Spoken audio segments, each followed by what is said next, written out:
Lupa kita kena katuk dalam kubur. Sebab tu jangan bangga belagak sombong tuan-tuan. Tak pi ke mana jawatan hebat kita tu tuan-tuan. Sampai masa terpisahlah jawatan itu daripada kita.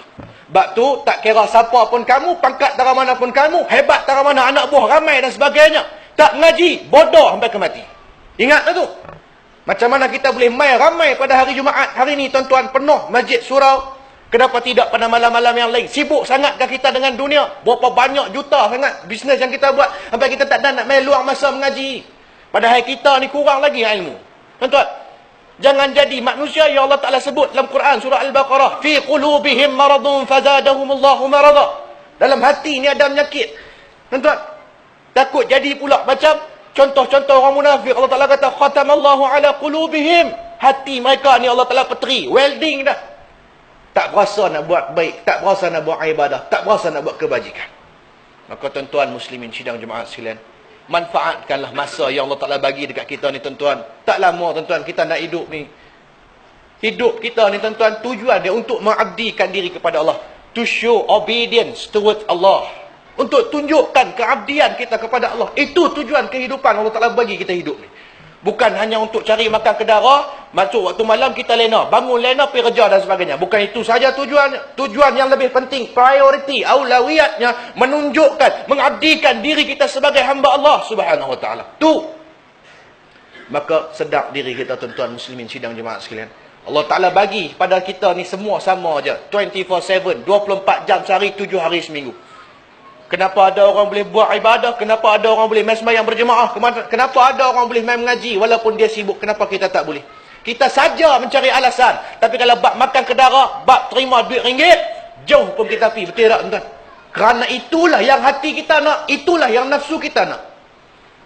Tapi kalau main bab mengaji, nak mengeluarkan kita daripada kejahilan, kita pakat-pakat beri alasan untuk mengelak. Ingat tuan-tuan, kita semakin menuju kepada akhir zaman tuan-tuan.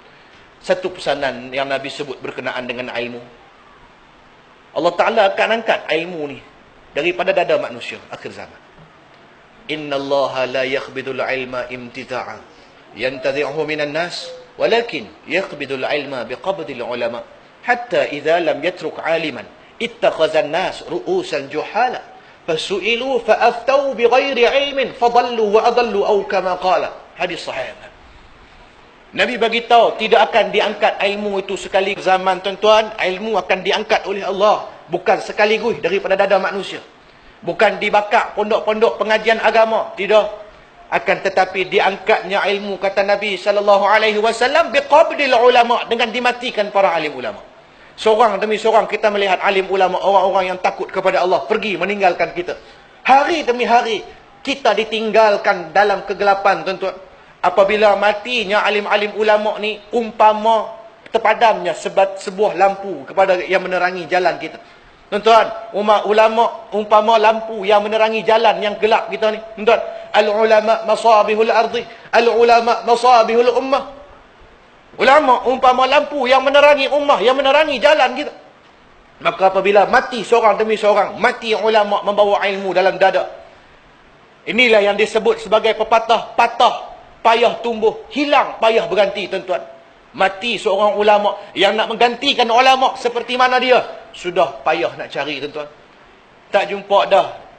Melainkan semakin hari semakin kurang, semakin hari semakin longgak tuan-tuan. Maka di saat Allah Ta'ala matikan para alim ulama dalam misi mengangkat ilmu daripada dada manusia tuan-tuan, kita ambil manfaat apabila ada ulama, kita duduk dengan ulama. Orang main mengajak, kita main mengaji. Dekatkan diri kita dengan alim-alim ulama, tok-tok guru yang main mengajar. Kita jahil tuan-tuan. Saya tuan-tuan